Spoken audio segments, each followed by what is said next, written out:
ధనసరి అనసూయ సీతక్క గారు. నమస్కారం sir. Third Telangana legislative assembly స్పీకర్గా మీరు ఎన్నికైనందుకు చాలా సంతోషంగా ఉంది సార్. మీకు శుభాకాంక్షలను తెలియజేస్తూ మీ వ్యక్తిగత జీవితంలో కానీ రాజకీయ జీవితంలో కానీ ఎన్నో రకాల ఒడిదుడుకులను ఎదుర్కొని ఈ స్థాయికి రావడం మాలాంటి అణగారిన వర్గాల నుంచి వచ్చినటువంటి బిడ్డలకు మీ జీవితం కూడా ఆదర్శప్రాయం, స్ఫూర్తిదాయకం. 2009లో కూడా నేను ఈ అసెంబ్లీలో ఈ సభలో ఉండడం జరిగింది.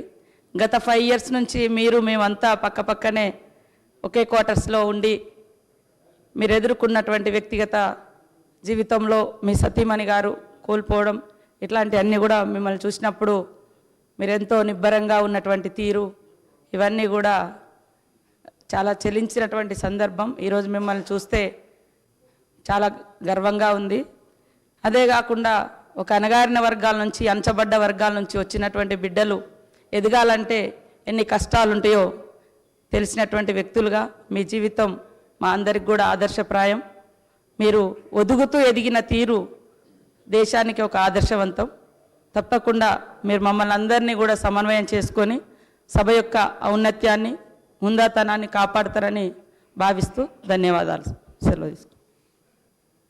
శ్రీ వి ప్రశాంత్ రెడ్డి గారు.